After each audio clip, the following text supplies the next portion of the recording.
नमस्कार, मैं हूं आपके साथ मीनाक्षी रजत और आप देख रहे हैं विस्फोट। दुनिया भर में जंग के मैदान की ताजा तरीन खबरें लेकर के हम हाजिर हैं, जिनके असर से आपकी और हमारी जिंदगी भी अछूती नहीं रह सकती है। और अब बात करते हैं दुनिया भर में जंग के मैदान की बड़ी खबरों की। सबसे पहले आपको ये बताती हूँ कि वो कौन सी खबरें हैं जो विस्फोट में हम लेकर के आए हैं। पहली खबर की चर्चा करते हैं। मिडिल ईस्ट में जंग के दौरान ईरान को बहुत ज्यादा नुकसान हुआ, लेकिन अमेरिका की अर्थव्यवस्था, सैन्य व्यवस्था और उसकी साख पूरे तरीके से बर्बाद हो गई। सीज फायर के दौरान ईरान और अमेरिका के बीच समझौता कराने का प्रयास तो किया जा रहा है, लेकिन अमेरिका का टारगेट ईरान इस्लामिक शासन को खत्म करना जो चाहता था अमेरिका, वो नहीं कर पाया। अमेरिका और इजराइल ने पहले आयतुल्लाह अली खामनेई की जान ली, फिर मुस्तफा खामनेई को भी नाकाम साबित करने का पूरा प्रयास किया गया। लेकिन अब वही ट्रंप अपने सुर बदले हुए दिखाई दे रहे हैं। लेकिन उन्होंने मुस्तफा खामनेई पर अपना ये सुर बदला क्यों है? ऐसा क्या हुआ है कि अब ट्रंप मुस्तफा से मिलने के लिए बेताब नजर आ रहे हैं? क्या वो माफी मांगना चाहेंगे या कुछ और? आज इस बारे में भी हम आपको विस्तार से जानकारी देंगे। दूसरी खबर की चर्चा करते हैं। मिडिल ईस्ट में जंग के दौरान ईरान को नुकसान हुआ, लेकिन सबसे ज्यादा नुकसान अमेरिका को ही हुआ है। अमेरिका का जितना भी सैन्य साजो सामान है, उसकी दोस्ती भी दांव पर लगी है, अर्थव्यवस्था दांव पर लगी है, सब कुछ चौपट हो गया है। कई ऐसे वरिष्ठ अधिकारी हैं जो डोनाल्ड ट्रंप प्रशासन का साथ छोड़ चुके हैं, और अब तो हालात ऐसे हो गए हैं कि खुफिया एजेंसियों के बीच खींचतान शुरू हो गई है। आज हम आपको अमेरिकी खुफिया एजेंसियों के बीच उपजे कथित तनाव के बारे में भी डिटेल रिपोर्ट देंगे, जो कल तक CIA ईरान की एक छोटी से छोटी चीज पर निगाह रख करके बैठी हुई थी, अमेरिकी प्रशासन को पूरी रिपोर्ट तलब करती थी। आज वही CIA ये कह रही है कि हम ईरान से जुड़ी हुई कोई भी रिपोर्ट अमेरिका को नहीं सौंपने वाले हैं। लेकिन ये परिवर्तन आखिरकार आया कैसे, हुआ क्या है, इसके बारे में भी आपको बताऊंगी। तीसरी खबर, राष्ट्रपति ट्रंप ने अमेरिका की सुरक्षा के लिए महत्वाकांक्षी प्रोजेक्ट गोल्डन डोम को जरूरी करार दिया है। बताया यह गया कि अमेरिका ने इस दिशा में एक कदम भी आगे बढ़ा दिया है और कंपनी को इसके बारे में प्रोजेक्ट दे भी दिया गया है। माना यह जा रहा है कि जल्द ही ये काम भी करने लगेगा। अब गोल्डन डोम है क्या, कैसे इसका निर्माण होगा, इसके लिए कौन से आवश्यक कदम हैं जो उठाए जा रहे हैं, उसके बारे में आपको आगे जानकारी दूंगी। तो चलिए करते हैं शुरुआत। और खबर बड़ी है कि इजरायली सेना ने दक्षिणी लेबनान में एक बार फिर से हमला कर दिया है। बार बार ये कहा जा रहा है कि दक्षिणी लेबनान और इजराइल के बीच में एक बार फिर से शांति समझौता हो गया है, सीज फायर हो गया है, लेकिन हर दिन आती हुई खबरें इस सीज फायर के उल्लंघन को बता देती है। अब दक्षिणी लेबनान में जो हमला किया गया उसका वीडियो भी आया। आवासीय बुनियादी ढांचे को निशाना बनाया गया है, यह उससे जुड़ी हुई तस्वीर सामने आई है। यह दक्षिणी लेबनान में इजराइल की तरफ से हमला किया गया है, और इस हमले की वजह से जो आसपास रिहायशी बिल्डिंग्स हैं वो पूरी तरीके से तबाह हो गई है। इजराइल ये कहता है कि वो हिजबुल्लाह के ठिकानों को निशाना बनाता है, लेकिन असलियत सामने ये आती है कि आवासीय बिल्डिंग्स को निशाना बनाया जा रहा है, और इसकी वजह से वहां पर रहने वाले लोगों का जनजीवन अस्त व्यस्त हो रहा है। अमेरिका ने कड़ी फटकार लगाई इजराइल को और कहा कि लेबनान पर हमले बंद हो जाने चाहिए। अमेरिका की तरफ से बयान भी आया कि हमने दोनों देशों में मध्यस्थता करवा दी, अब कोई हमला नहीं होगा। हर दिन ये खबर आती है और उसके बाद ये बताया जाता है कि लेबनान पर इजराइल की तरफ से हमला कर दिया गया है। वहीं एक और बड़ी खबर आ रही है, वो भी आपको बता देते हैं कि किस तरीके से मिडिल ईस्ट युद्ध विराम के बीच में ट्रंप एक और बड़ा बयान देते हुए नजर आ रहे हैं। उनकी तरफ से कुछ और दावे किए जा रहे हैं। युद्ध विराम खत्म करने का हम विचार कर रहे हैं, ये उनकी तरफ से कहा जा रहा है। अमेरिकी सैनिकों की मौत के बाद ये विचार उनके मन में उमड़ा है। अमेरिकी ठिकानों पर हमले के बाद ये ट्रंप का बयान सामने आया है, जो ये कह रहे हैं कि हम ये युद्ध विराम समाप्त कर रहे हैं। दूसरी तरफ वो ये भी कह रहे हैं कि बातचीत बहुत अच्छी चल रही है, बहुत जल्द जैसे ही MOU साइन कर लिया जाएगा, हम हॉर्मुज से अपनी नाकेबंदी हटा लेंगे, हॉर्मुज को खोल देंगे। तो मिडिल ईस्ट युद्ध विराम पर डोनाल्ड ट्रंप ये कह रहे हैं कि युद्ध विराम खत्म करने पर हम विचार कर सकते हैं, अमेरिकी सैनिकों की मौत के बाद हम ये विचार कर सकते हैं। अमेरिकी ठिकानों पर हमले के बाद ये ट्रंप का बयान सामने आया है। अभी हाल फिलहाल में आपको याद होगा, इराक से लेकर के कुवैत तक, कुवैत से लेकर के बहरीन तक बड़े हमले किए गए ईरान की तरफ से, और ये हमले अमेरिका के नौसैनिक अड्डों पर किए गए। अब अमेरिका इसीलिए ये बयान दे रहा है, अमेरिका को बहुत ज्यादा नुकसान हुआ इस पूरे युद्ध में। अमेरिका नहीं चाहता कि उसका ये नुकसान और ज्यादा बढ़ जाए, इसीलिए वो ये बयान दे रहा है कि जल्द से जल्द हम ये युद्ध समाप्त करने की घोषणा कर सकते हैं। दूसरी तरफ ईरानी नौसेना ने अमेरिकी सेना पर पलटवार कर दिया है, ये जानकारी आई है। ईरानी नौसेना की तरफ से ये पलटवार किया गया है, तगड़ा पलटवार किया गया है। यूएस युद्धपोत के कमांड एंड कंट्रोल सेंटर को निशाना बनाया गया है। गल्फ ऑफ ओमान में कमांड एंड कंट्रोल सेंटर पर निशाना। ईरानी नाकेबंदी के करीब आने की कोशिश की जा रही थी, इस वजह से यह हमला किया गया है। दोनों देश एक ही समंदर में मौजूद है, लेकिन अपनी अपनी सीमा निर्धारित करके अब उस सीमा को आगे क्रॉस करके ईरान अमेरिका की तरफ अगर बढ़ने का प्रयास करता है और अमेरिका अगर ईरान की तरफ बढ़ने का प्रयास करता है तो इसी तरीके से फिर हमले होते हैं। इस बार भी ईरान की तरफ से यही कहा गया है कि ईरानी नाकेबंदी के करीब आने की कोशिश की जा रही थी, इसलिए हमने यूएस युद्धपोत के कमांड एंड कंट्रोल सेंटर को निशाना बना लिया। और यह हुआ कहां? Gulf of Oman. ईरानी नाकेबंदी के करीब आने की जैसे युद्धपोत ने कोशिश की, आईआरजीसी जो कि वहां पर रखवाली करने के लिए तैनात कर दी गई है, उसने तुरंत से निशाना बनाना शुरू कर दिया अमेरिकी सेना को और पलटवार किया। जबरदस्त तरीके से पलटवार किया गया है। वही अब्बास अराक्ची जो कि विदेश मंत्री हैं ईरान के, उन्होंने ट्रंप और नेतन्याहू को चेतावनी दी है कि जंग लेबनान ईरान दोनों जगह खत्म होगी या फिर कहीं नहीं होगी। बेरूत पर किसी भी हमले का मतलब सीज फायर खत्म। संघर्ष में ईरान और लेबनान की नियति एक दूसरे से जुड़ी हुई है और दोनों मोर्चे शुरुआत से लेकर के अंत तक एकजुट है। अमेरिका बार बार कोशिशें कर रहा है, बातचीत भी करवा रहा है इजराइल के और लेबनान के बीच में। फिर ये खबरें भी आती है कि 3 हफ्ते के लिए घोषणा कर दी गई है युद्ध विराम की, 2 हफ्ते के लिए घोषणा कर दी गई है। लेकिन इन 3 और 2 हफ्तों के बीच में जिस फ्रीक्वेंसी के साथ इजराइल लेबनान पर हमले करता है वो सीज फायर का बार बार उल्लंघन होता है। इसीलिए अब्बास अराक्ची ये कह रहे हैं कि अगर युद्ध खत्म होगा तो दोनों मोर्चों पर, यानी कि ईरान के साथ भी युद्ध खत्म होगा और लेबनान के साथ भी खत्म होगा। और अगर ऐसा नहीं हुआ तो किसी के साथ युद्ध खत्म नहीं होगा और हम फिर आगे बढ़ेंगे। उन्होंने इतनी बड़ी बात कह दी कि संघर्ष में ईरान और लेबनान की नीति एक दूसरे से जुड़ी हुई है। और आपको याद होगा कि ईरानी संसद के स्पीकर बी गालिबाफ की तरफ से यही बात कही गई थी लेबनानी संसद के स्पीकर से बातचीत के दौरान कि हमारी और आपकी स्थिति और नियति एक दूसरे से जुड़ी हुई है। और यही बात अब्बास अराक्ची दोहराते हुए नजर आ रहे हैं। दोनों मोर्चे शुरुआत से लेकर के अंत तक एकजुट हैं और इसीलिए दोनों मोर्चों पर ही अमेरिका और इजराइल को पीछे हटना होगा। अमेरिका और इजराइल के बीच में इसी बात को लेकर के बहस भी हुई कि आपकी वजह से युद्ध समाप्त करने की स्थिति तक हम आगे बढ़ ही नहीं पा रहे हैं, क्योंकि इसमें इजराइल को सिर्फ और सिर्फ अपना नुकसान नजर आता है कि अगर अमेरिका कल के दिन इस युद्ध से बैकआउट कर लेगा तो इजराइल इस युद्ध में आखिरकार अकेले कितने दिन तक टिकेगा, क्योंकि इजराइल को भी भरपूर नुकसान हुआ है। इसीलिए वो कोशिश ये कर रहा है कि किसी तरीके से अमेरिका पीछे हटने का अगर प्रयास भी कर रहा है तो ईरान और लेबनान दोनों को उकसा करके इस शांति वार्ता को विफल करवा दे, ये युद्ध कभी समाप्त ही रहा। इसी मुहिम को आगे बढ़ाया जा रहा है और यही बात डोनाल्ड ट्रंप समझते हुए नेतन्याहू को फटकार लगाते हुए पागल तक कर गए। अब मिडिल ईस्ट में जंग के दौरान ईरान शुरुआत में भले ही कमजोर लगा और ये सोचा भी था, इजराइल ने भी अमेरिका ने भी ये सोचा था कि हम ईरान को घुटनों पर ला देंगे। शुरुआत में हुआ भी ऐसा कि उसके टॉप लीडर्स, ईरान के टॉप लीडर्स और कमांडर्स मारे गए। भले उसकी जमीन पर हजारों की संख्या में बम और मिसाइलें गिरे हों, लेकिन ईरान ने दिखा दिया कि वो अपने दम पर सुपर पावर को भी सरेंडर पर मजबूर कर सकता है। और आज ट्रंप भी ईरान से बातचीत को बेताब दिख रहे हैं। जिस मुस्तफा खामनेई को कभी बैन किया गया था अमेरिका की तरफ से, उसी मुस्तफा खामनेई से मुलाकात करने के लिए डोनाल्ड ट्रंप फड़फड़ाते हुए नजर आ रहे हैं और वो कह रहे हैं कि मुस्तफा खामनेई से मैं बात करूंगा।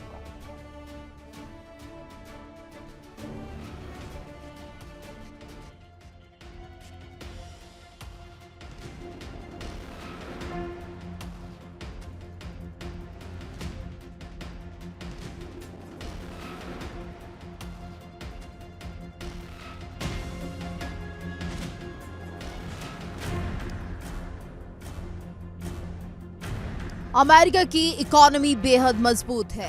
अमेरिकी सेना शानदार है। अमेरिका का रुतबा दुनिया में सुपर पावर का है, लेकिन दुनिया की बेहतरीन सेना अपने बेहद खतरनाक साजो सामान के साथ होने के बावजूद एक ऐसे मुल्क से हारती दिख रही है जो दुनिया की टॉप 7 सेनाओं में भी शायद जगह ना बना पाए।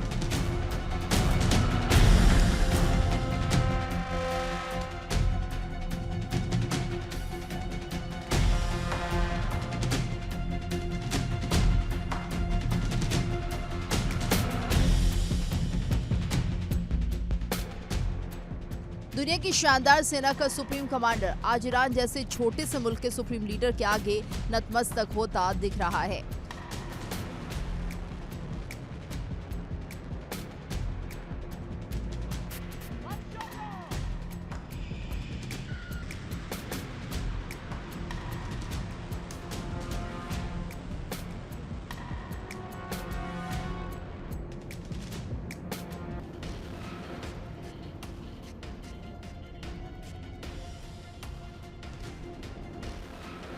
अमेरिकी राष्ट्रपति के अचानक लिए गए यू टर्न ने दुनिया की सियासत में भूचाल ला दिया है। पश्चिमी मीडिया की रिपोर्ट के मुताबिक ट्रंप का रुख इजरायली प्रधानमंत्री बेंजामिन नेतन्याहू के प्रति बदला और अब वो मुस्तफा खामेनेई से भी मुलाकात करना चाह रहे हैं। यानी अब तक वो जिस शख्स पर आरोप लगाते थे, जिसे खत्म करने का दावा करते थे, अब उससे ही मुलाकात करना चाह रहे हैं।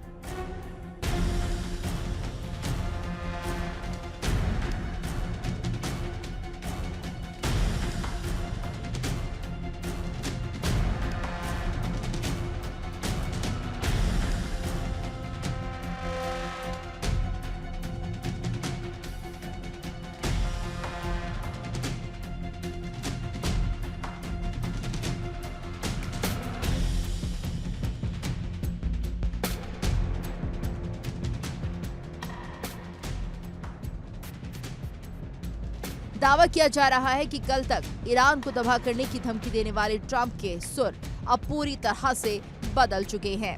ट्रंप ने चौंकाने वाला बयान देते हुए कहा कि वो बहुत जल्द ईरान के अयातुल्ला यानी मुस्तफा खामेनेई से मुलाकात कर सकते हैं। हालांकि अभी तक उन्हें मुलाकात का सौभाग्य नहीं मिला है। साथ ही ट्रंप ने दावा किया कि मुस्तफा के साथ उनके रिश्ते अच्छे चल रहे हैं।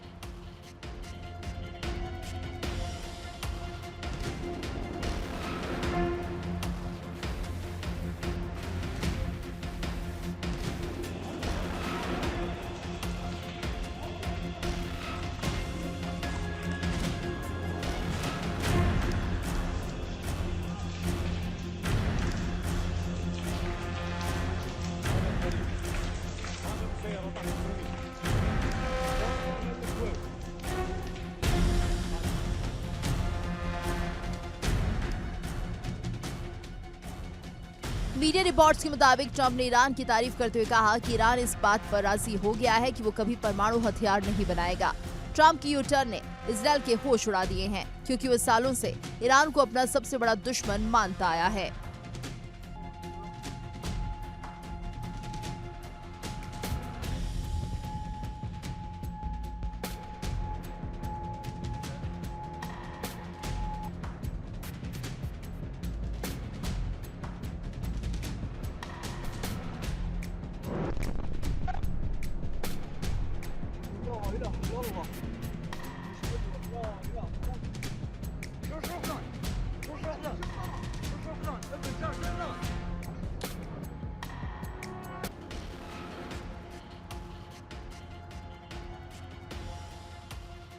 हालांकि एक्सपर्ट्स ट्रंप के इस बदले रूप को देखकर हैरान हैं, लेकिन सवाल ये उठ रहे हैं कि क्या ट्रंप बहक गए हैं या फिर इसके पीछे कोई बहुत बड़ा ग्लोबल गेम प्लान चल रहा है। दरअसल ट्रंप अब ईरान जंग के डैमेज से उबरना चाहते हैं और मिडिल ईस्ट के मैदान से किसी तरह भागने की कोशिश कर रहे हैं। कह सकते हैं कि ईरान से जंग में अमेरिका को भारी नुकसान हुआ। उसके करोड़ों के सैन्य साजो सामान, मिसाइलों का जखीरा, सब कुछ तबाह हो गया और तो और अमेरिका की साख भी दांव पर लग गई और अब ट्रंप घरेलू फ्रंट पर भी गिरते दिख रहे हैं। अमेरिकी संसद ने ईरान युद्ध से जुड़ी राष्ट्रपति डोनाल्ड ट्रंप की शक्तियों को सीमित करने वाला प्रस्ताव पास कर दिया है। प्रस्ताव को कुछ रिपब्लिकन सांसदों का भी समर्थन मिला। अमेरिकी कांग्रेस का कहना है कि लंबे समय तक सैन्य कार्रवाई के लिए उसकी मंजूरी जरूरी है। इस मुद्दे पर ट्रंप प्रशासन को बढ़ते राजनीतिक और कानूनी दबाव का सामना करना पड़ रहा है। अमेरिका में राष्ट्रपति ट्रंप की साख भी गिरती जा रही है। वो लोगों के बीच अनपॉपुलर होते जा रहे हैं। ट्रंप को अंदेशा है कि ऐसे हालात का असर मिड टर्म इलेक्शन पर पड़ सकता है। हो सकता है कि ट्रंप की कुर्सी ना जाए, लेकिन उनके हाथ जरूर बन सकते हैं। और यही वजह है कि ट्रंप अब किसी भी कीमत पर जंग को खत्म करना चाह रहे हैं।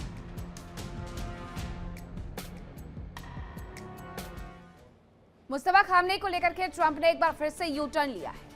अब तक मुस्तफा को खत्म करने या उन्हें नुकसान पहुंचाने का दावा करने वाले डोनाल्ड ट्रंप अब उनसे मुलाकात करना चाहते हैं। अब आपको बताती हूं कि ईरान जंग से निकलने के लिए डोनाल्ड ट्रंप किस तरीके से बेताब नजर आ रहे हैं और आखिरकार वो क्यों मुलाकात करना चाहते हैं।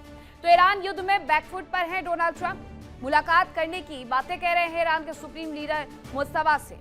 वो कह रहे हैं कि बातचीत जारी है और कभी भी मैं उनसे मुलाकात कर सकता हूं। हालांकि कोई नहीं जानता है कि मुस्तफा खामनेई है कहां। वार्ता को मंजूरी दे रहे हैं मुस्तफा, ये डोनाल्ड ट्रंप ने मान लिया है। दूसरी तरफ जल्द मुस्तफा खामनेई से मुलाकात करेंगे, ये डोनाल्ड ट्रंप कह रहे हैं। कल तक यही डोनाल्ड ट्रंप और इनका मीडिया यह दावा कर रहा था, अमेरिकी मीडिया, कि मुस्तफा खामनेई चोटिल हो गए हैं, सर्जरी की गई है, रशिया चले गए हैं। तमाम दावे करने वाले अमेरिकी राष्ट्रपति और उनका मीडिया अब ये कह रहा है, राष्ट्रपति डोनाल्ड ट्रंप ये कह रहे हैं कि मैं मुलाकात करूंगा। ईरान की कई शर्तों पर ट्रंप की सहमति भी हो गई है, इसीलिए वो ये कह रहे हैं कि बहुत जल्दी अब हॉर्मुज को हम खोल भी देंगे। ईरान युद्ध में बैकफुट पर आए डोनाल्ड ट्रंप और ईरान के सुप्रीम लीडर मुस्तफा से बातचीत जारी है, ये तमाम बातें दोहराते हुए वो नजर आ रहे हैं। अब राष्ट्रपति ट्रंप मुस्तफा के सामने सरेंडर मोड में क्यों दिख रहे हैं? हालांकि इन सब के बीच में अमेरिका ईरान पर छोटे छोटे हमले भी कर रहा है, लेकिन अमेरिका यह भी जानता है कि ईरान को पूरी तरीके से झुकाने के लिए ग्राउंड ऑपरेशन जरूरी है और ग्राउंड ऑपरेशन आसान बिल्कुल नहीं है, क्योंकि ईरान को कुदरत ने महफूज किया हुआ है। इसीलिए चाह करके भी अमेरिका उनकी सरजमी पर उतर नहीं सकता है। अब आपको ईरान की जियोग्राफिकल कंडीशन बताती हूं कि आखिरकार अमेरिका क्यों ये नहीं कर सकता और क्यों अब उसे झुकना ही एकमात्र रास्ता नजर आ रहा है मुस्तफा खामनेई के। उसके पीछे की सबसे बड़ी वजह है ईरान का कुदरती कवच। ईरान का क्षेत्रफल लगभग 16.5 लाख वर्ग किलोमीटर में फैला है। पश्चिम और दक्षिण पश्चिम में जाग्रोस पर्वत श्रृंखलाएं हैं। इराक की सीमा से सटे इलाकों में एक प्राकृतिक दीवार है। ईरान के उत्तर में अल्बोज की पहाड़ियां मौजूद हैं। मध्य में दश्ते काबीर और दश्ते लुत रेगिस्तान है और सेना के लिए यहां तक लॉजिस्टिक सपोर्ट पहुंचाना लगभग नामुमकिन हो जाएगा। दूसरी तरफ भीषण गर्मी होती है और पानी की कमी होती है, जो कि यूएस आर्मी की मुश्किलों को सिर्फ और सिर्फ बढ़ाएगा। ईरान में रेगिस्तान को देखते हुए वहां पर भारी टैंक, बख्तरबंद गाड़ियां चलाना लगभग नामुमकिन है। इसीलिए अब चाह करके भी अमेरिका के अंदर उतर करके ग्राउंड ऑपरेशन तो शुरू नहीं कर सकते हैं। इसलिए ग्राउंड पर उतर करके मुस्तफा खामनेई की अब चरण वंदना ही की जा सकती है अमेरिका की तरफ से। अमेरिका ईरान युद्ध से जुड़ी एक और खबर मैं आपको बताती हूं, जहां ईरान में एयर डिफेंस सिस्टम के फटने की खबर सामने आई है। ईरान में एयर डिफेंस सिस्टम के फटने की खबर सामने आई है। एयर डिफेंस सिस्टम के फटने की तस्वीरें भी सामने आई है। ये तस्वीरें जो आप देख रहे हैं, ये एयर डिफेंस सिस्टम फटा है, ये बताया जा रहा है। ये तस्वीरें भी इस दौरान तमाम कैमरे में कैद हो गई हैं। आसपास तक उसका मलबा बिखरा हुआ, फैला हुआ नजर आता है। जो लोग आसपास मौजूद हैं, जो गाड़ियां आसपास मौजूद हैं, उन्हें भी इसकी वजह से नुकसान अच्छा खासा पहुंचा है। ये एयर डिफेंस सिस्टम में ब्लास्ट हुआ है, ये बताया जा रहा है, जिसकी वजह से ये बड़ा ब्लास्ट हुआ। आसपास जो गाड़ियां रोड से गुजर रही थी, वो गाड़ियां भी और उनमें बैठे हुए लोग डरे हुए, सहमे हुए नजर आते हैं। आसपास ये जो लोग आपको सड़कों पर नजर आ रहे हैं, ये डरे हुए, सहमे हुए नजर आ रहे हैं, क्योंकि अचानक से एक बड़ा ब्लास्ट होता है और इसी वजह से ये समझ नहीं पाते कि आखिरकार हुआ क्या है। अब कुवैत एयरपोर्ट पर हमले की जो तस्वीरें सामने आई हैं, वो मैं आपको दिखाती हूँ। टर्मिनल 1 से टकराते हुए कामिकाज़ी ड्रोन नजर आए हैं। आईआरजीसी ने हमले की जिम्मेदारी लेने से इनकार कर दिया है। आईआरजीसी ने यूएस के पैट्रियट इंटरसेप्टर को जिम्मेदार बताया। कुवैत के इंटरनेशनल एयरपोर्ट पर यह हमला किया गया था। ये तस्वीरें जरा देखिए। ये कुवैत इंटरनेशनल एयरपोर्ट है, जहां पर यह हमला किया गया था टर्मिनल 1 पर। उसकी तस्वीरें ये सामने आई हैं। यहाँ से गाड़ियां निकल करके भागने की कोशिश कर रही है, लोग उसमें बैठ करके भागने की कोशिश कर रहे हैं। 63 लोग घायल बताए जा रहे हैं कुवैत इंटरनेशनल एयरपोर्ट पर जो हुआ है। अब इसे लेकर के भी तमाम दावे किए जा रहे हैं। एक तरफ दावा ये किया जा रहा है कि ये जो पूरा घटनाक्रम हुआ है वो ईरान की तरफ से भेजे गए ड्रोन की वजह से हुआ है, जो आप फटते हुए, गिरते हुए भी देख रहे हैं। दूसरी तरफ ईरान अब मुकर गया है। ईरान कह रहा है कि हमने ऐसा कुछ नहीं किया है, बल्कि जो पैट्रियट मिसाइल डिफेंस सिस्टम है वो यहाँ पर फटे हैं, ये उनकी तरफ से कहा गया है। तो ये बड़ी जानकारी है कि किस तरीके से एक तरफ ये कहा गया कि कुवैत पर हमने हमला किया है, वहां पर अमेरिका के जितने भी नौसैनिक अड्डे हैं, हमने एयरबेस को निशाना बनाया है, लेकिन कुवैत एयरपोर्ट की जैसी बात आई, ईरान मुकर गया, क्योंकि इसमें 63 लोग घायल हैं। इसके साथ साथ एक भारतीय व्यक्ति की मौत भी हो गई जो कि उज्जैन के ही रहने वाले थे। कुवैत पर हुआ क्या एयरपोर्ट पर, वो मैं आपको बताती हूँ। जो तस्वीरें भी आप देख रहे हैं, टर्मिनल 1 से टकराता हुआ ड्रोन नजर आया है। ईरान इनकार कर रहा है कि उसने ऐसा कोई हमला नहीं किया। उसकी तरफ से जो भी हमले किए गए थे वो सिर्फ और सिर्फ नौसैनिक अड्डे पर किए गए थे, एयरबेस पर किए गए थे, जो कि अमेरिका से संबंधित है। IRGC ने हमले की जिम्मेदारी लेने से साफ तौर पर इनकार कर दिया और यूएस के पैट्रियट इंटरसेप्टर को इसके लिए जिम्मेदार ठहरा दिया। कुवैत के इंटरनेशनल एयरपोर्ट पर यह हमला किया गया था। अब ये बड़ा नुकसान तो हो गया कुवैत इंटरनेशनल एयरपोर्ट पर। कुवैत की तरफ से हालांकि अभी तक इस पूरे मामले में यही कहा गया था कि उनकी तरफ जो भी कामिकाज़ी ड्रोन या फिर मिसाइल्स भेजे गए हैं उन्हें इंटरसेप्ट कर लिया गया है, लेकिन इस हमले के बारे में अभी तक उनकी तरफ से भी कोई बयान नहीं आया है। अमेरिका और ईरान के बीच में जंग के साइड इफेक्ट्स अब साफ तौर पर नजर आने लगे हैं। अब तक अमेरिका के कई बड़े अधिकारी ट्रंप प्रशासन से विदा हो चुके हैं और अमेरिका के मित्र देश भी उस पर शक करने लगे।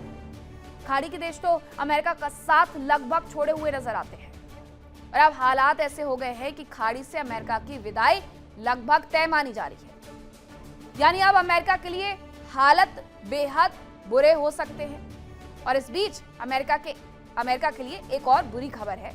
दावा है कि अब अमेरिकी खुफिया एजेंसियों में ही आपसी तनाव नजर आ रहा है और वो साफ तौर पर ये कह रही हैं कि ईरान से जुड़ी हुई कोई भी जानकारी हम अब अमेरिका को नहीं देने वाले हैं। लेकिन आखिरकार ऐसा हुआ क्या, ये तनाव क्यों हुआ है, इस रिपोर्ट में आपको दिखाते हैं।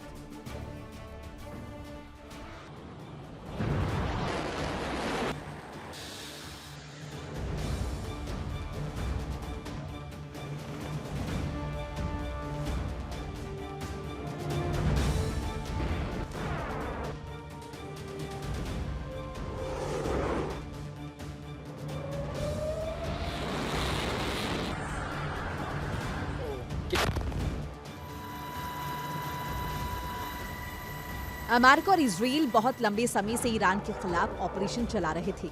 दावा किया जा रहा है कि ईरान के चप्पे चप्पे पर अमेरिकी और इजरायली जासूस मौजूद हैं, जो ईरान की पल पल की खबर अमेरिका और इजराइल को पहुंचा रहे हैं।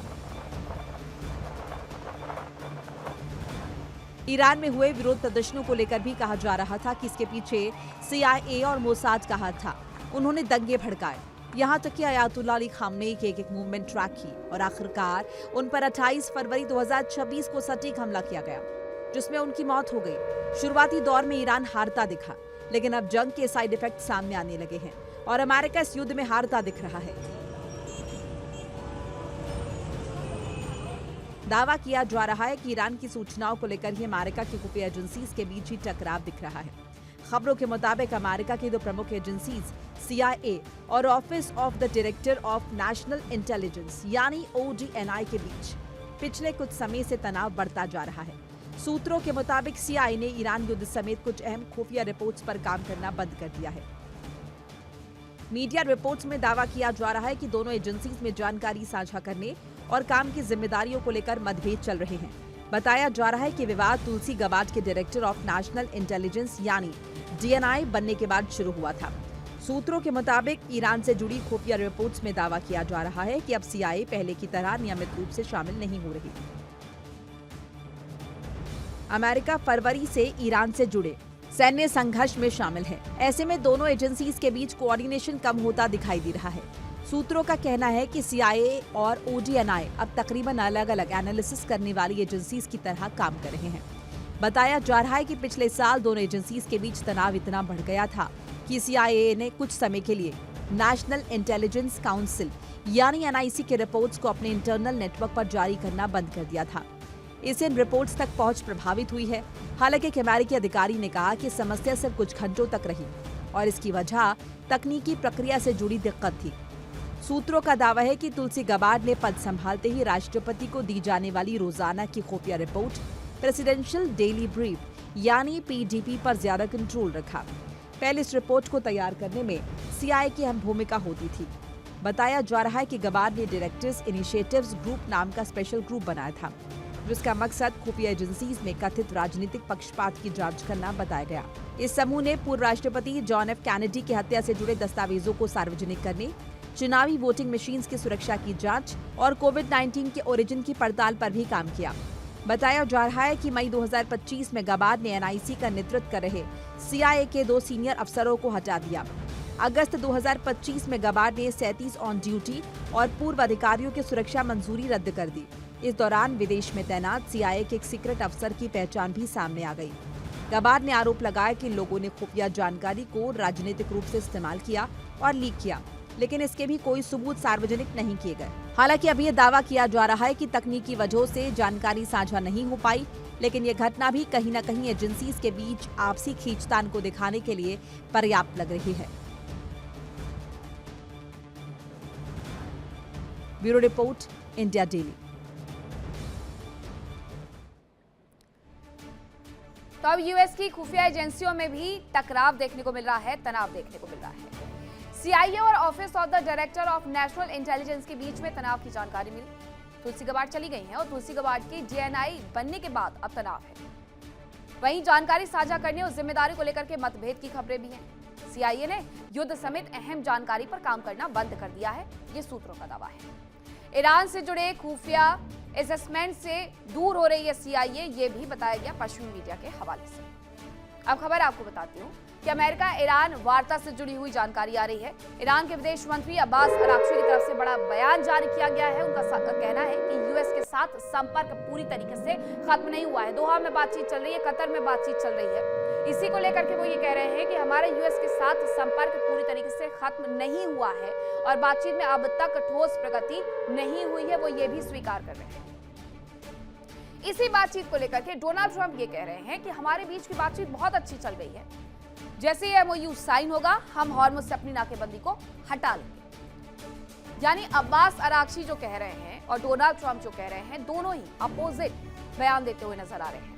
अब्बास अराक्ची कह रहे हैं कि बातचीत में अब तक ठोस प्रगति नहीं हुई, लेकिन डोनाल्ड ट्रंप पता नहीं क्या सोच करके बैठे हुए हैं, जो ये दावा कर रहे हैं कि हमारी बातचीत तो अच्छी चल रही है, प्रगति हो रही है और हम आगे आने वाले वक्त में अगर जरूरत पड़ी तो मुस्तफा खामनेई से भी मुलाकात करेंगे।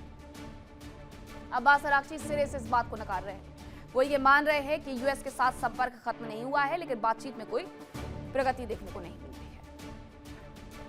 अब अगर ये प्रगति देखने को नहीं मिल रही है, यानी अभी भी जो ये बातचीत चल रही है उसे फुल एंड फाइनल नहीं माना जा सकता है। डोनाल्ड ट्रंप एक बार फिर से मार्केट को अप डाउन करने की कोशिशें कर रहे हैं, जैसा उन्होंने पूरे युद्ध के दौरान किया है अपने बेटे को फायदा पहुंचाने के लिए। उन्होंने एक बयान दिया मार्केट अप, उन्होंने एक बयान दिया मार्केट डाउन। अब वो एक बयान दे रहे हैं कि हॉर्मुज खुलने वाला है, यानी एक बार फिर से तेल और गैस के प्राइस को ऊपर नीचे कर सकते हैं। लेकिन अब्बास अराक्ची सच बता रहे हैं, वो इससे इतर बयान दे रहे हैं। वो ये कह रहे हैं बातचीत में कोई ठोस प्रगति नजर नहीं आती है। उन्हीं बातों को लेकर के दोनों देश अड़े हुए हैं। अमेरिका ये कह रहा है कि परमाणु कार्यक्रम बंद कर दो। ईरान ये कह रहा है कि परमाणु कार्यक्रम थोड़ा आगे खिसकाया जा सकता है, बंद नहीं किया जा सकता है। तो अब ऐसे में बातचीत बनेगी कैसे, ये सबसे अहम सवाल है। राष्ट्रपति ट्रंप ईरान के साथ डील को लेकर के बेताब नजर आ रहे हैं और वो जल्द से जल्द बेहतर डील भी चाहते हैं और इसीलिए वो ईरान पर लगातार प्रेशर भी बनाने का प्रयास कर रहे हैं। हालांकि अब तक उनकी कोशिशें कामयाब होती नहीं दिख रही हैं, क्योंकि ईरान ना तो हॉर्मुज खोलने पर राजी हुआ है और ना ही उसने अपना परमाणु कार्यक्रम रोकने पर रजामंदी दी है।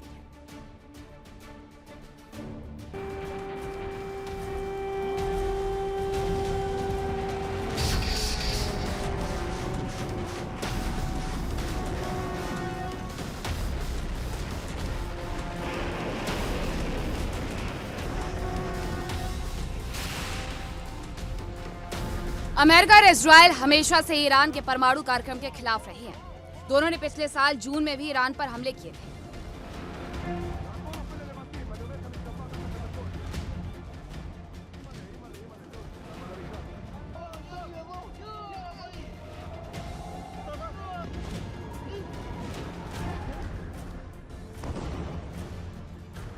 ईरान के परमाणु केंद्रों पर जबरदस्त तबाही मचाई गई थी। कई वैज्ञानिकों की मौत भी हुई और इस साल भी दोनों ने ईरान के परमाणु केंद्रों को भी निशाना बनाया।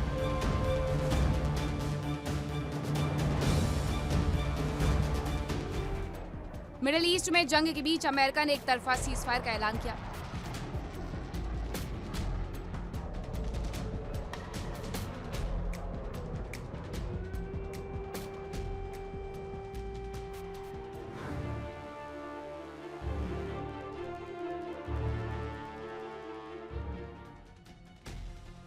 फिर दोनों देशों के बीच समझौते की कोशिश तेज हुई। अब राष्ट्रपति ट्रंप ईरान को अपनी शर्तों पर झुकाने का भरपूर प्रयास कर रहे हैं।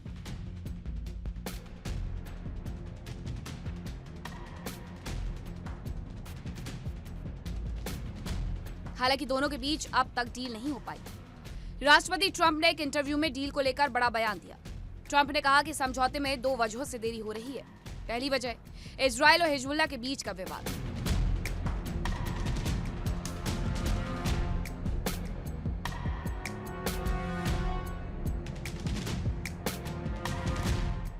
और दूसरी वजह मुस्तवा का समझौते की प्रक्रिया में शामिल होना।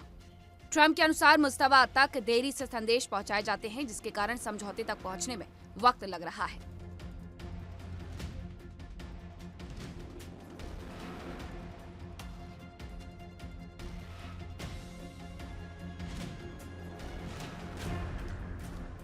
युद्ध के दौरान हॉर्मुज एक अहम मुद्दा रहा, क्योंकि यहां पर हुई हलचल से दुनिया टेंशन में आ गई।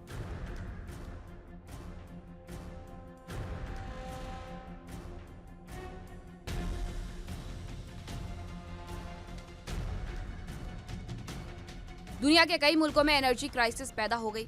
अमेरिका भी लाख कोशिशों के बावजूद हॉर्मुज नहीं खुलवा पा रहा। अमेरिकी मीडिया से बात करते हुए ट्रंप ने कहा कि उन्हें कोई जल्दबाजी नहीं है।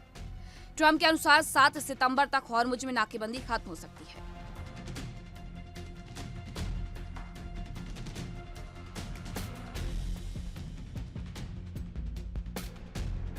युद्ध के दौरान ईरान का परमाणु प्रोग्राम एक अहम मुद्दा रहा। ईरानी मीडिया के अनुसार अमेरिका की ओर से जो नया प्रस्ताव भेजा गया, उसकी समीक्षा की जा रही है। ट्रंप के अनुसार अगर ईरान के पास परमाणु हथियार आ गया तो इजराइल का अस्तित्व खत्म हो जाएगा। अब युद्ध के बाद यह तय हो गया है कि ईरान के पास कभी भी परमाणु हथियार नहीं होगा।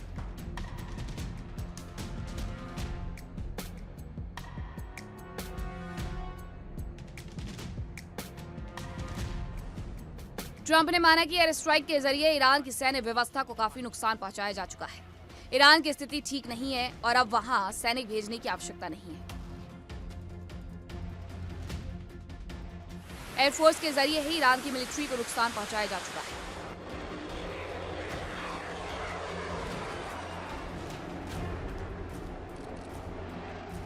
और बातचीत भी बेहतर दिशा में चल रही है। फिलहाल सवाल ये उठ रहा है कि क्या हॉर्मुज संकट जल्द नहीं सुलझेगा? क्या दोनों मुल्कों के बीच जल्द समझौता नहीं होगा, जो बेहद खतरनाक हो सकता है, क्योंकि समझौता नहीं होने की दशा में दोनों मुल्क कभी भी एक दूसरे के खिलाफ फिर से जंग में उतर सकते हैं, जो विश्व युद्ध में भी बदल सकता है। Bureau report, India daily. वहीं स्ट्रेट ऑफ हॉर्मुज पर डोनाल्ड ट्रंप की तरफ से बड़ा बयान दिया गया। पश्चिमी मीडिया के हवाले से ये जानकारी साझा की गई कि सितंबर तक भी बंद रह सकता है हॉर्मुज। तो कोई बात नहीं, डोनाल्ड ट्रंप ने ये भी दोहरा दिया कि अगर ये सितंबर तक भी बंद रहा तो कोई बात नहीं, एनर्जी क्राइसिस से यूएस निपट सकता है। उन्हें वैसे भी कोई डर नहीं है। जो वेनेजुएला पर अपना अधिकार जमा करके बैठे हुए हैं, उन्हें किस बात का डर। लेकिन पूरी दुनिया में क्या असर पड़ेगा अगर ये सितंबर तक बंद रहता है, तो वो आप समझ सकते हैं।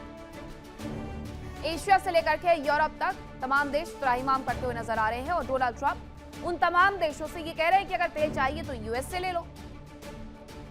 तो अभी तक डोनाल्ड ट्रंप ये कह रहे थे कि बहुत जल्द बातचीत के माध्यम से इसे सुलझाया जाएगा, हमारी बातचीत अच्छी चल रही है, एमओयू जैसे ही साइन होगा हम हॉर्मुज खोल देंगे। अब वो ये कह रहे हैं कि अगर सितंबर तक भी बंद रहता है तो कोई बात नहीं, हम तो एनर्जी क्राइसिस से निपट सकते हैं। लेकिन एशियन कंट्री और तमाम अफ्रीकन कंट्रीज, उन तक यूएस से तेल भेजना टाइम में इजाफा, ट्रांसपोर्टेशन में इजाफा और अर्थव्यवस्था पर अतिरिक्त बोझ लेकर के आएगा।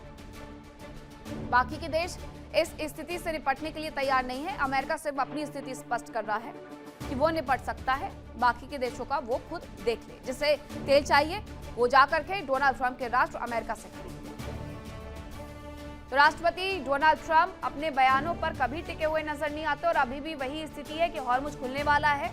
दूसरी तरफ हॉर्मुज सितंबर तक भी बंद रहे तो कोई बात नहीं। दूसरी तरफ ग्रीनलैंड को लेकर के क्या तैयारियां हैं अमेरिका की, वो मैं आपको बताता हूं। डोनाल्ड ट्रंप ने ग्रीनलैंड की ओर कदम बढ़ाने शुरू कर दिए हैं। और दावा किया है कि अमेरिका की सुरक्षा के लिए ग्रीनलैंड पर अमेरिकी झंडा लहराना बेहद जरूरी है। अमेरिका के अनुसार ग्रीनलैंड में गोल्डन डोम डिफेंस सिस्टम बनाया जा सकता है, जो अमेरिका की सुरक्षा के लिए अहम साबित हो सकता है। अभी ग्रीनलैंड हाथ नहीं आया है, लेकिन डोनाल्ड ट्रंप ने गोल्डन डोम डिफेंस सिस्टम के लिए काम करना जरूर शुरू कर दिया है। ट्रंप सरकार गोल्डन डोम की दिशा में बड़ा कदम आगे बढ़ा चुकी है और इस प्रोजेक्ट को कंपनी को दे भी चुकी है।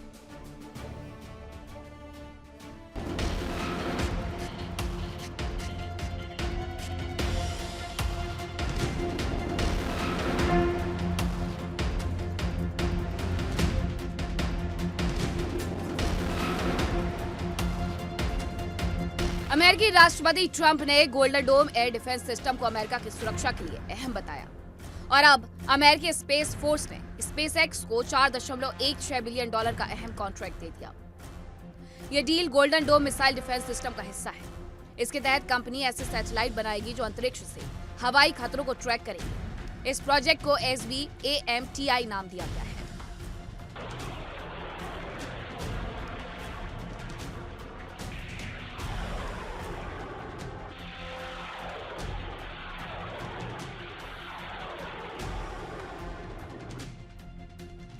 अमेरिकी स्पेस फोर्स और एलन मस्क की कंपनी स्पेसएक्स के बीच ऐतिहासिक डील का मकसद अंतरिक्ष में सैटेलाइट का एक मजबूत नेटवर्क बनाना है। ये नेटवर्क हर पल हवाई खतरों पर नजर रख सकेगा। इस मिशन को space based airborne moving target indicator यानी SBAMTI प्रोग्राम के तहत शुरू किया गया। SBAMTI प्रोग्राम के लिए चुनी गई पहली कंपनी स्पेसएक्स है। यह सैटेलाइट क्रूज मिसाइल और ड्रोन जैसे खतरों को ट्रैक करने में मदद करेगी। अमेरिका का मानना है कि इससे उनके दुश्मन छिप नहीं पाएंगे। ये कदम अमेरिकी सेना को तकनीकी तौर पर दुनिया में सबसे आगे रखेगा।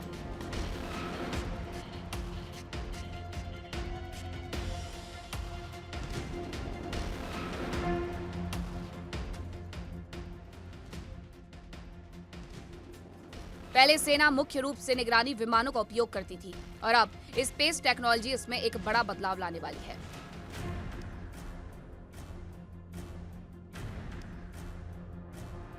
माना जा रहा है कि यह कॉन्ट्रैक्ट अमेरिकी सेना के ट्रैक और टारगेट सिस्टम का अहम हिस्सा है। SBAMTI का मतलब अंतरिक्ष आधारित सेंसर का एक जटिल नेटवर्क है। यह सिस्टम सुरक्षित कम्युनिकेशन और ग्राउंड डेटा प्रोसेसिंग को जोड़कर काम करता है।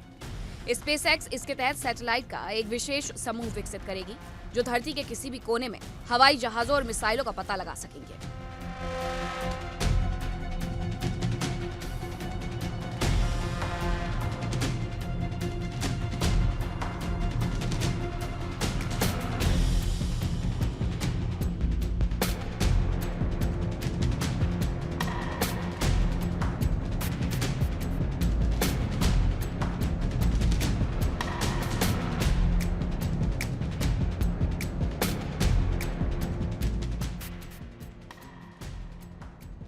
बताया जा रहा है कि यह प्रोजेक्ट राष्ट्रपति डोनाल्ड ट्रंप ने golden dome missile defence system से जोड़ा है।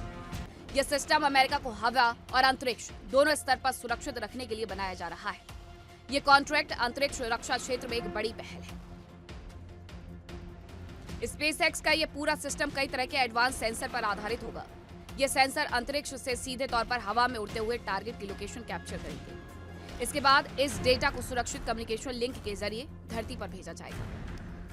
धरती पर AI तकनीक की मदद से डेटा की तुरंत जांच की जाएगी। इस प्रक्रिया में जरा भी समय नहीं लगेगा। रिपोर्ट्स के अनुसार स्पेस फोर्स ने प्रोजेक्ट के लिए बहुत तेजी से काम शुरू कर दिया है। आधिकारिक जानकारी के अनुसार ये SBAMTI सैटेलाइट सिस्टम 2028 तक पूरी तरह से काम करना शुरू कर देगा। इसका मतलब है कि स्पेसएक्स को बेहद कम समय में काम पूरा करना होगा। सेना के अधिकारी प्रोजेक्ट को जल्द से जल्द पूरा करने में जुटे हैं। माना जा रहा है कि डील के जरिए स्पेसएक्स और अमेरिकी सरकार के बीच औद्योगिक संबंध और गहरे हो गए। स्पेस फोर्स आने वाले साल में 8 दूसरे वेंडर्स के नाम भी घोषित कर सकती है।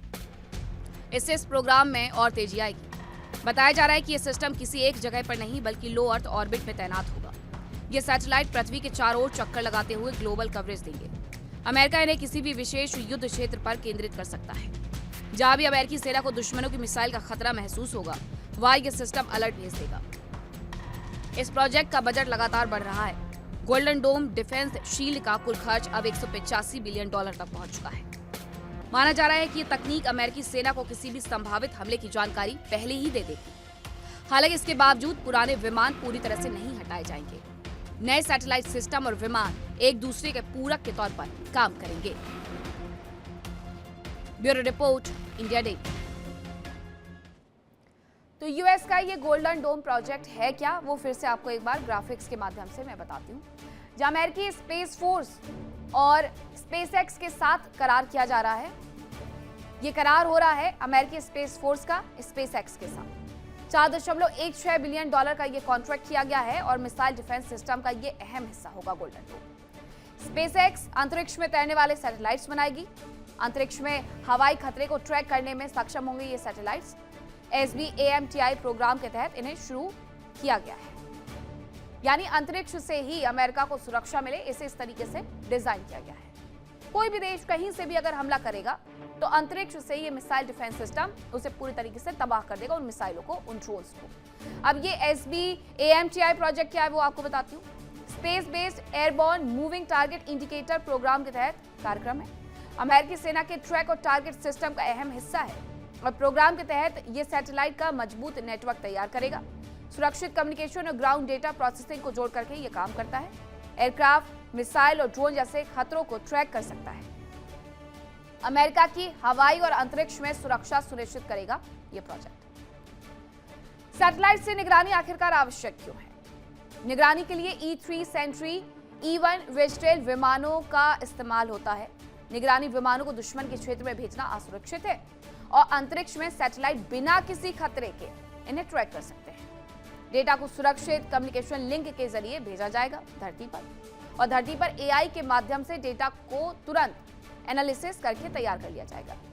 नई तकनीक आने के बावजूद काम करते रहेंगे पुराने विमान और एक दूसरे के साथ काम करेंगे सैटेलाइट सिस्टम और विमान। तो ये तैयारी है, इसीलिए उसे ग्रीनलैंड चाहिए कि वो अपना गोल्डन डोम प्रोजेक्ट तैयार कर सके और दुनिया भर से अगर कहीं से भी उस पर हमले हो, अमेरिका पर हमले हो, तो वो गोल्डन डोम प्रोजेक्ट उसे सुरक्षा प्रदान कर सके। अभी तक ग्रीनलैंड पर कोई कब्जा नहीं हुआ है, लेकिन स्पेसएक्स और स्टारलिंक मिलकर के तैयारी जरूर करने लगे हैं कि गोल्डन डोम प्रोजेक्ट वो बनाएंगे कैसे।